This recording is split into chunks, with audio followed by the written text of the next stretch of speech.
Il existe des morceaux de carton si rares, si désirés qu'ils valent plus cher qu'un appartement à Paris, une voiture de luxe ou même plusieurs années de salaire. Des cartes dont le prix atteint des sommes tellement indécentes qu'ils en deviennent des objets de collection, réservés à une poignée de milliardaires, de passionnés extrêmes ou juste de fous. Et aujourd'hui je vais vous montrer les 5 cartes les plus chères de tous les temps. Et attachez votre portefeuille parce qu'on parle de prix à 6 voire 7 chiffres.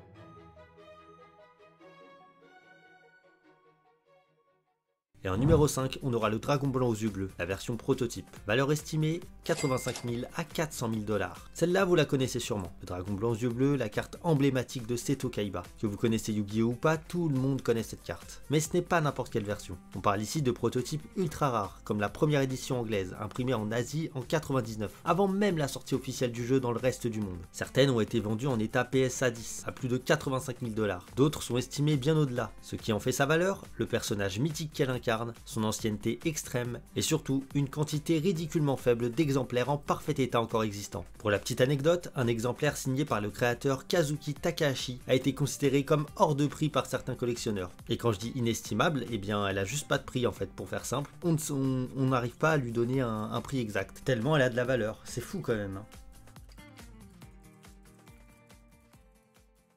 Merci Kaiba. Pourquoi? Donner ta carte au pharaon est une incroyable démonstration de foi. Tu crois enfin qu'il est destiné à défaire mon frère? J'y crois autant que je crois qu'il y a un salaire minimum pour mes employés. En numéro 4, ce sera Time Walk. Sa valeur, environ 250 000 $ en PSA 10. Deux petits mots, take an extra turn. Voilà ce que dit Time Walk, une des cartes les plus simples, mais les plus puissantes de Magic. Dans l'édition alpha de 93, elle fait partie des mythiques Power 9, les 9 cartes les plus puissantes de l'histoire du jeu. Cette version alpha en parfait état a été vendue à plus de 250 000 $ récemment. Pourquoi? La réponse est simple, elle date des tout débuts de Magic, elle est interdite dans quasiment tous les formats, et elle donne littéralement un tour gratuit. Autrement dit, elle casse le jeu. Mais pas autant que la carte qui suit juste après. En numéro 3, ce sera Black Lotus, toujours chez Magic. Sa valeur, 615 000 $.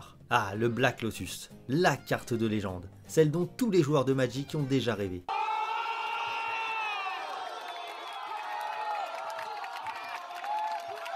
Elle ne coûte rien à jouer et te permet de générer 3 mana instantanément. Résultat, tu peux accélérer ton jeu à une vitesse folle, poser des créatures surpuissantes dès le début et ruiner ton adversaire avant qu'il ait eu le temps de passer son tour 2.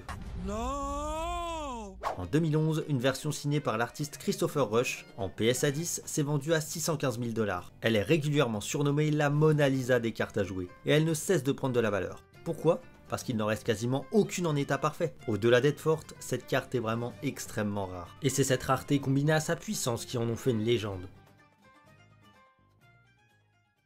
Et pour la prochaine carte, on va un petit peu changer de licence cette fois. En numéro 2, ce sera Illustrator Pikachu. Sa valeur, 5 275 000 $, vendu à Logan Paul en 2022. Ouais, on passe la barre des 5 millions de $. Il en existe moins de 40 exemplaires dans le monde, et encore moins en bon état. Elle est unique pour une raison, elle est officiellement nommée Illustrator au lieu de Trainer en haut à gauche de la carte. Et elle met en avant Pikachu en train de dessiner. C'est l'une des seules cartes promo avec le logo original du concours. Comme je l'ai dit plus tôt, en 2022, Logan Paul l'a acheté pour 5 275 000 $, avant de la faire grader et sceller autour de son cou, pour son match show en WWE. Cette carte est tellement légendaire qu'elle est même rentrée au Guinness Book des records. En fait, il a jamais été distribué en magasin, mais il a été créé en 97 au Japon, à l'occasion d'un concours de dessin, organisé par le magazine CoroCoro Comic. Le concept était simple, les enfants ils envoyaient leurs propres illustrations de Pokémon, et les gagnants voyaient leurs dessins publiés. Mais pas seulement, ils recevaient aussi cette fameuse carte Pikachu Illustrator. À l'époque, c'était juste une récompense unique, pour une poignée de fans. Seulement 39 exemplaires existent, et bien moins ont survécu jusqu'à aujourd'hui en bon état. Voilà pourquoi c'est devenu l'une des cartes les plus rares et chères de toute l'histoire des TCG.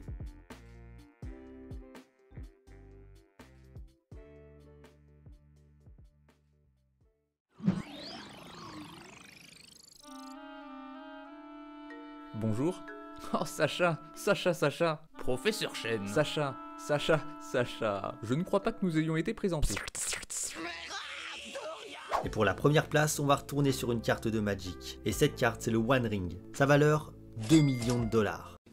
Non, mais non, je ne vais pas crier. 2 millions de $. Combien? 2 millions de $. Et pourtant, ce n'est pas la plus chère, vous allez me dire. Et oui, vous avez raison.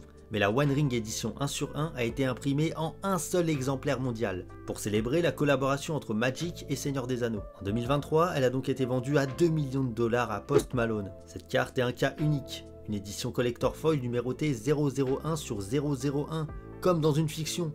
Un seul exemplaire, un seul détenteur. Et un marketing tellement puissant qu'il a transformé l'événement en une chasse au trésor mondiale. Des joueurs ont ouvert des centaines de milliers de boosters juste pour essayer de la trouver. Et celui qui l'a trouvé est devenu millionnaire, littéralement. Alors oui, ce ne sont que des cartes, mais derrière ces bouts de carton, il y a des histoires, des rêves de gamins devenus réalité, et des passions qui durent depuis 30 ans, et parfois des millions en jeu. Et que vous soyez joueur, collectionneur ou juste curieux, n'oubliez pas, ce qui donne de la valeur à une carte, ce n'est pas son effet ou son état, mais c'est le rêve qu'elle représente.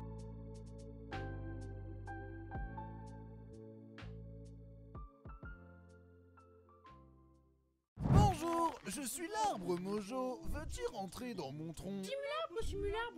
Silence Thierry. Ils sont à moi.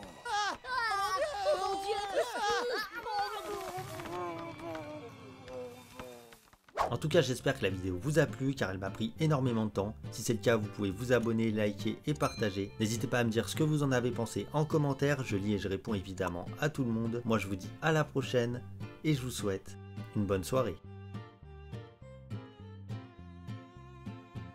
2 millions de dollars.